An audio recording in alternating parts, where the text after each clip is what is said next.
Have you ever said, I can never give up bread?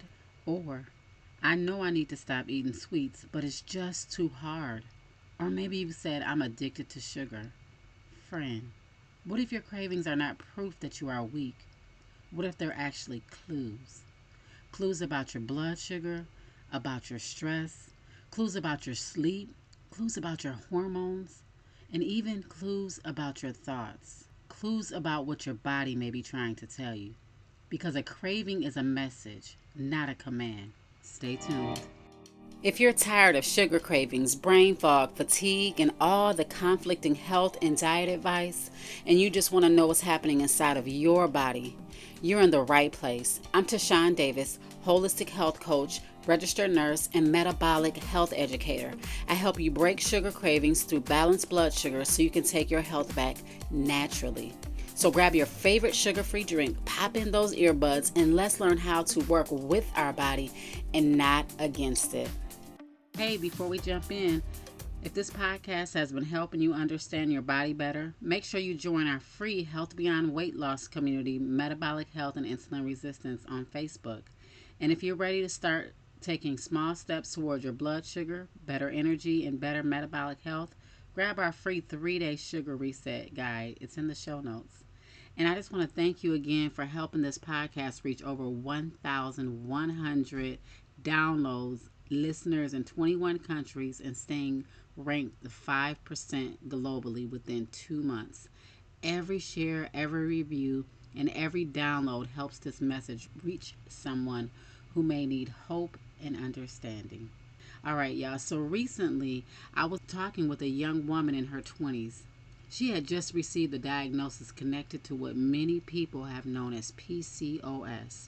And now there is more conversation around the name PMOS, polyendocrine metabolic ovarian syndrome, because it helps people understand that this is just not an ovarian issue.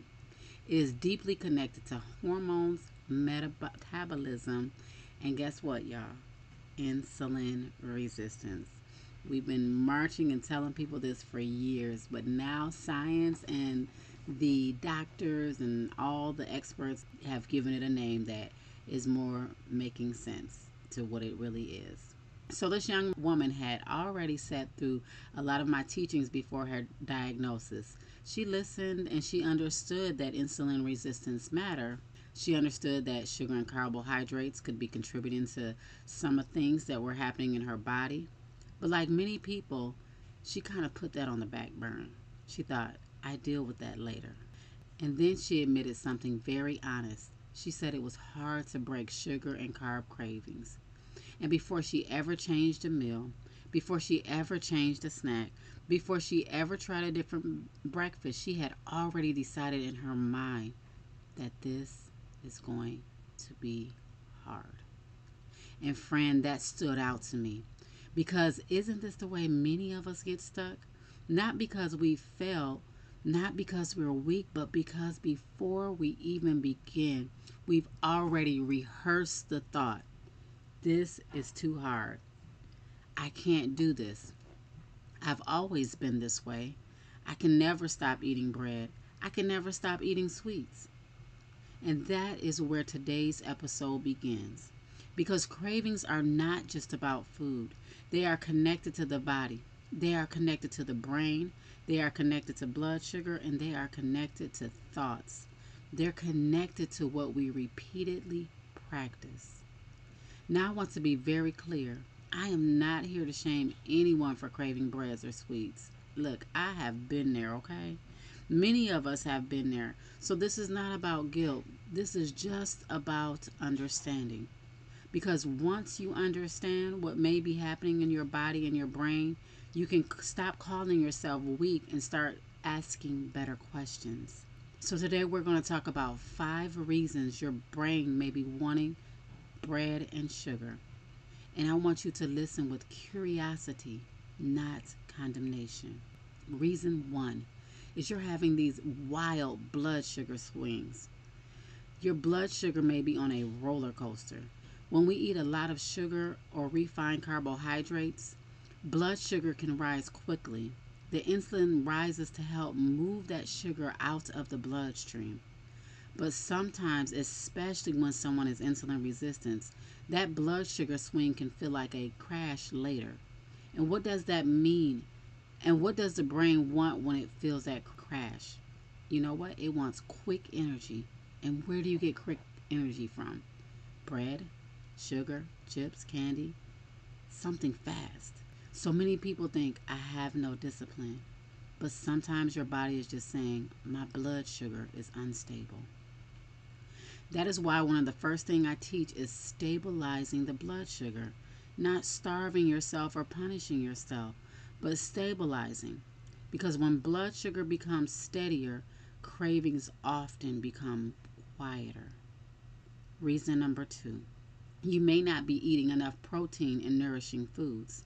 You may not be eating enough protein, and this is so important. A lot of people are trying to fight cravings while under eating real nutrition. They snack, they eat something small, then by evening they're fighting cravings like crazy. Friends, sometimes your body is not asking for sugar, sometimes your body is asking for nourishment. Protein, healthy fats, minerals, electrolytes, and real food all have to play a part in getting better. Because you know what? Whenever we eat something that is nutrient deficient, our body pulls from our own cells and it pulls from our own nutrients to metabolize that food. So we leave more depleted after we eat a meal that is not nourishing than before we came. And so we're hungry all again. Your body's like, hey, we just ate, but I don't feel like we ate anything because you didn't feed and nourish your cells. This is why I always say your body is smart. It knows what it needs if you slow down and pay attention. Sometimes the cravings are not saying go get cookies. Sometimes the craving is saying just give me the nourishment that I need today. We need nourishment.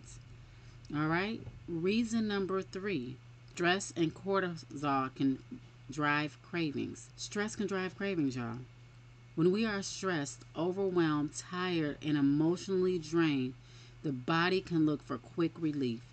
And for many people, sugar has become that relief. Not because you're bad or you're lazy, but because the brain remembers. It remembers what gave you the comfort before. Think about that.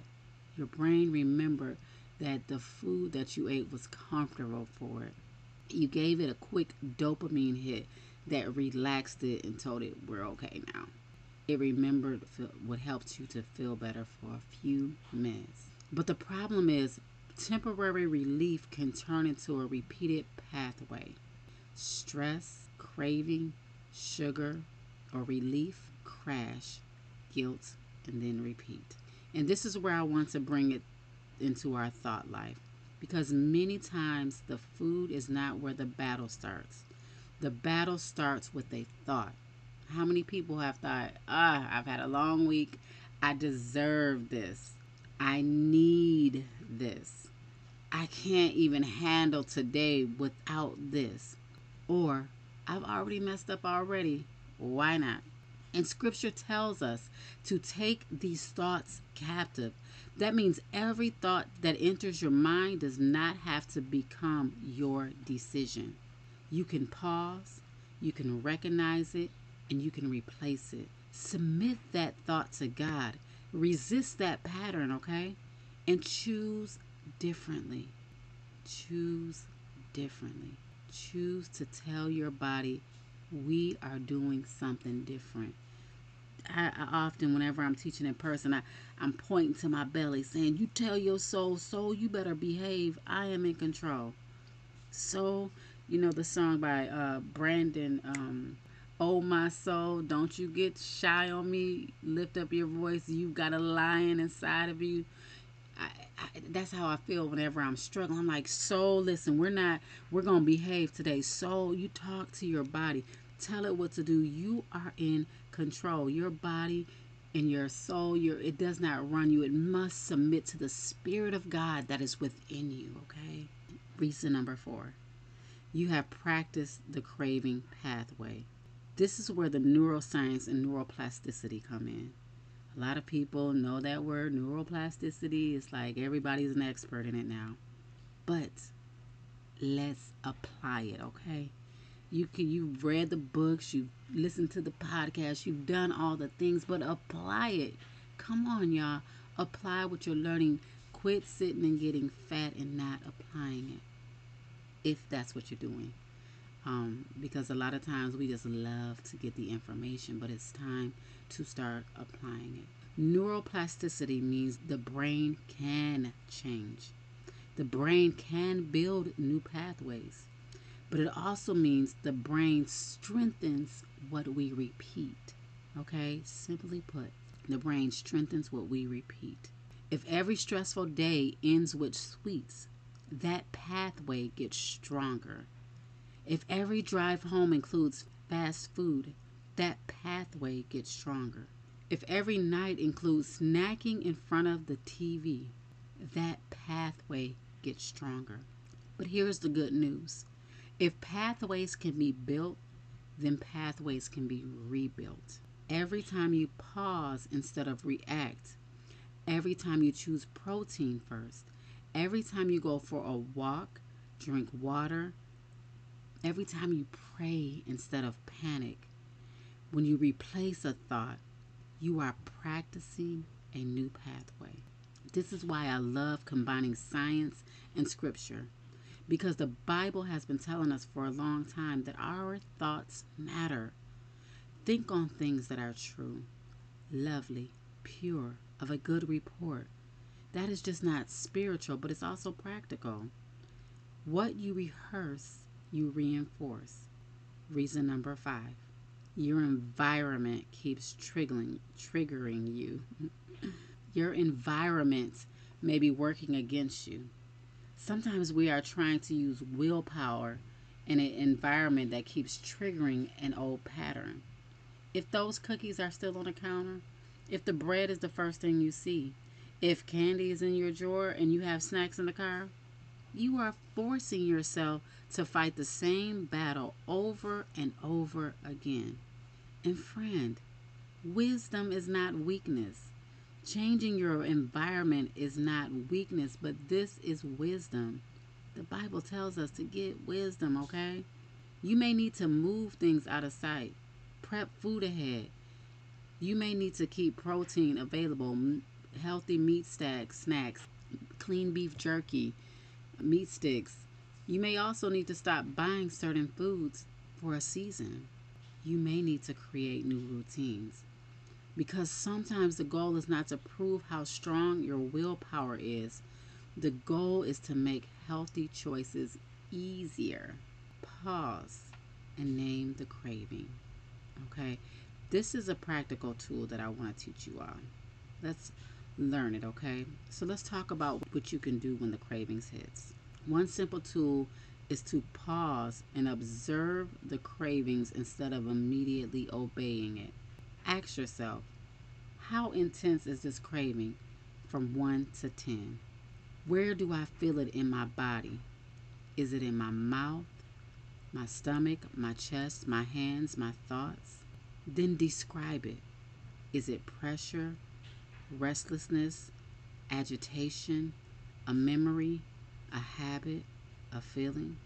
Sometimes when you slow down and name what is happening, the cravings loses intensity, because now you are no longer just reacting, you're observing. You're separating yourself from the urge. You're reminding yourself, this is a craving. This is a sensation. This is a thought, but it is not my master. A craving is a message, not a command. Now, some people ask about supplements that may support craving, stress, or nervous system regulation. And some of the experts talk about things like magnesium glycinate, vitamin B1, potassium, and NAC. But I want to say this carefully. Supplements are not magic. I always want us to focus on the first things first. This is coming later, okay? And you should always talk to your healthcare provider before starting something new, especially if you're on medications, pregnant, or nursing, or have any kind of medical condition. But listen, the bigger foundation is still blood sugar stability, getting enough sleep, enough protein, reducing your stress, movement, your thought life, and your environment. Because we don't just want to chase cravings with another product. We want to understand what the body is trying to communicate. Another thing I want to mention is connection. Some people are not craving food as much as they're craving comfort, safety, connection, and peace. Oxytocin is often called the bonding hormone. We can support this bonding hormone through healthy connection. How? Hugs, prayer, spending time with loved ones. If you enjoy pets, petting pets, my daughter in love goes and rides horses. Have some encouraging conversations and get into a community. That's why I always encourage us to get into the Health Beyond Weight Loss group, because that community, we can encourage one another. This matters because many people try to fight cravings alone, but sometimes healing happens in safe connection. That is the reason why community is so important. And friend, spiritually, we have to remember this. Not every thought deserves a seat at the table.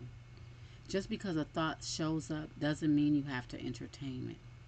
Here's some things you can say when these thoughts come. That thought is not leading me toward health. That thought is not leading me toward freedom. That thought is not leading me toward obedience. That thought is not leading me toward the version of me that God is calling me to become. Submit to God. Resist the enemy. And sometimes resistance looks like turning off the kitchen light, taking a walk, calling a friend, praying, making a healthy snack and eating a healthy snack instead of cookies, going to bed on time instead of scrolling and snacking. And it doesn't have to be dramatic. It just has to be consistent. So here are your action steps for this week. Stop saying I could never. Replace that thought with I am learning. Number 2, eat protein first, especially at your first meal. Number 3, pause and rate the craving before reacting. Number 4, change your environment. Don't make yourself fight unnecessary battles every day. Number 5, pay attention to sleep and stress. A tired body craves quick energy. Number 6, walk after meals. Even a short walk can support your blood sugar. Number 7, replace the thought. Don't just remove the craving, but build a new pathway. All right. So listen, if this episode has helped you, go back and listen to Always Hungry, How Constant Snacking Keeps Insulin High All Day, and Vacation Weight Gain, 7 Summer Habits That Spike Blood Sugar Fast, because all of these episodes connect. Craving, snacking, blood sugar, insulin, stress, inflammation. Your body is not just a whole bunch of disconnected parts. It's beautifully connected. Listen, I wrote a book called Uproot the Cravings. If you're having an issue with sugar cravings and all of that, it's a 21-day journal and devotional that can help you walk through this. You do not have to do it alone. And book a free 15-minute call with me if you need more one-on-one assistance. www.writethevision22.com. If this episode has helped you, please share it with someone who may be saying, I could never give up sugar. They need to hear this. Friend, your body is smart. It is constantly communicating with you. Cravings are not proof that you are weak. They are information and clues. They are messages worth paying attention to. Sometimes the message may be, I need more protein. I'm stressed. I'm tired. My blood sugar has been on a roller coaster all day. The goal is not to feel guilty about the craving. The goal is to get curious about it. Because when you understand the message, you can begin addressing the cause. Your body is smart. If you slow down and listen, it will tell you exactly what it needs. And remember, a craving is a message, not a command. You don't have to obey every thought. You don't have to obey every urge. You do have a choice. Command your soul, okay? Friend, you're not weak. Your body is super smart. And when you learn to work with it instead of against it, everything gets better. Remember, you are needed in this hour. God bless you, and I'll see you in the next episode. Alrighty, my friend. If this episode has helped you understand your body a little bit better and helped you have the confidence to make better informed healthcare decisions, share it with someone you know who may be struggling with sugar cravings, brain fog, or fatigue, because they may not even realize that blood sugar could be the reason. And also leave a review because it really helps more people find this. Remember, the goal is to reverse 1 million type 2 diabetes in my lifetime. And as always, I want to remind you the harvest is plentiful, but the laborers are few. And some people are fighting every day just to have the health and energy to live their everyday life that they were called to live. So I am praying for your health. I am praying for your strength. And I'll see you in the next episode.